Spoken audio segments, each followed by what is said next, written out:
Welcome back to the Liverpool FC TV. If you haven't subscribed to my channel, please do so, and please hit that like button, and please post a comment. You'll want to comment after today's performance and result against City. It finished Manchester City 3, Liverpool 0. The scoreline does not reflect the game at all. City totally dominated Liverpool from start to finish. Whatever happened to defend is to attack. We don't seem to do that. Where's the fight? Where's the determination? It's not there. Where's the quality of these players? Why aren't they stepping up? Why do they want to just sit back and take a battering? We played into City's hands. City just pressed us, got the ball off us, attacked. We never went anywhere. Florian Wirtz reverted back to his usual standing on the ball or having time on the ball. You can't do that at this level. You should know that by now. They just kept taking the ball off him and starting up another attack. We were dreadful. That was a pathetic performance. It cuts deep for somebody who's been watching Liverpool as long as I have. And what was Konate doing? Getting mixed up with Bradley in the penalty box, giving the ball to Doku. Mamardashvili came out and the slightest of touches and he goes down, gets reviewed, penalty awarded. But good old Georgi Mamardashvili made amends. He saved Erling Haaland's spot kick, and I thought, here we go. Our luck's going to change. We're going to start playing now. We're going to start to believe in ourselves, roll our sleeves up. But no. Did some slow, ponderous build-ups, and then our luck was dead against us. Virgil van Dijk got his head to a corner, went in, but they ruled it offside. Andy Robertson was offside and possibly interfering with the goalkeeper's vision. Well, you could debate that all day long until the cows come home, whether it should have been given, whether it shouldn't. It wasn't given, and so we carry on. It was no surprise that Erling Haaland would make amends for missing his penalty kick. His header looped over into the corner, leaving Mamardashvili flat-footed. No more than what they deserved. They were in total control, in the driving seat. Us, on the other hand, well, we're trying to get to half-time, 1-0 down, make some changes, change of attitude, change of formation.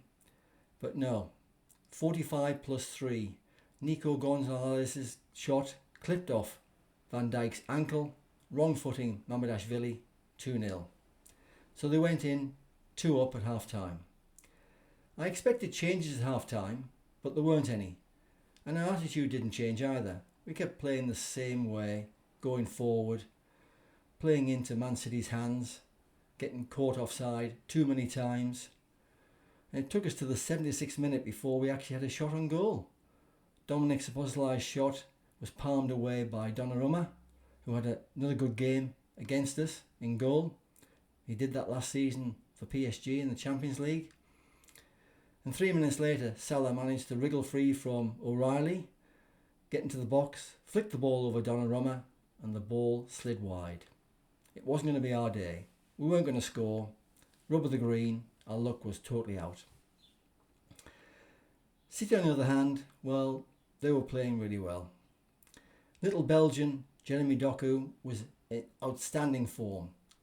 First down the middle, then down the right, and then majority of the game down the left. He tormented Conor Bradley. He had a terrible afternoon, picked up a yellow card again. Yes, he was outstanding. And he made it 3-0, cutting in from the left, outside the box, and curled his right foot shot beyond Mamardashvili. No more than what they deserved. 3-0 up. Well, I would give every Manchester City player at least 9.5 out of 10. Doku, 10 out of 10. O'Reilly, who defended well against Salah, 9.9. Donnarumma, 9.9. For Liverpool, well, the best, Dominik Szoboszlai, 4 out of 10. The rest below that. Most of them on 1 out of 10. That's how bad we were. So where does Liverpool go from here? Well, it's the international break, so people will be travelling around the globe playing for the respective countries. but then they've got to come back and regroup. Got to face it. What dilemma we're in. We've got to pull our socks up. We've got to start playing football. Up next, Nottingham Forest at home. That won't be easy. They had a good win against Leeds and they were desperate to get out of the relegation zone. What we should be doing is limping to the January transfer window. And we desperately need to buy a central defender. My favourite again is Mark Gahey, but then Gahey mightn't want to come to Liverpool now after the way we're playing. He might want to go abroad. He's got the opportunity to talk to European clubs in January. And we need to also sign a midfielder. Competition. We're low on stocks, high on quality, but we spent 450 million in the summer. Where's our return on investment? Where's our value for money? It's not there. It's got to come sooner rather than later. We can't hold out like this.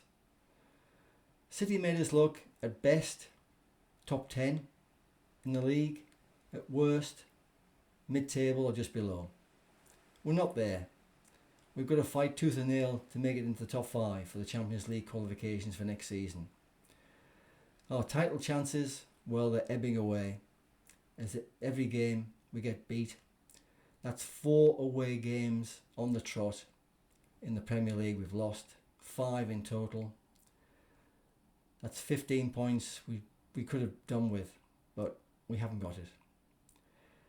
City on the other hand, well, the old guard have gone, the old players have been removed, moved on, and a new crop of young players have come in. And Pep Guardiola has made really inroads in with them. He's got them purring like a real good engine, firing on all 4 cylinders. And they must be good contenders to challenge the title with Arsenal. Pep, well, he was celebrating his 1000th game in a football managerial career. He's been with Barcelona, Bayern Munich and Manchester City, and he's notched up 716 wins. He must be, in the modern era, either the best or one of the best managers, tacticians that you've ever seen. Well done, Pep. I hope you enjoyed your celebration drink after the game. It must have been really satisfying seeing a performance like that. We, on the other hand, well, Arne Slot's got to work magic. I can't understand why, when Konate made that mistake in the first half, he didn't pull him off and put Joe Gomez on. Konate is a liability. He's not playing to the standards that we want. In January, if we get the chance to sell him, we should sell him. Otherwise, he's a free agent in the summer. Arne Slot did make changes in the second half, but they weren't good enough. We were second best, at least.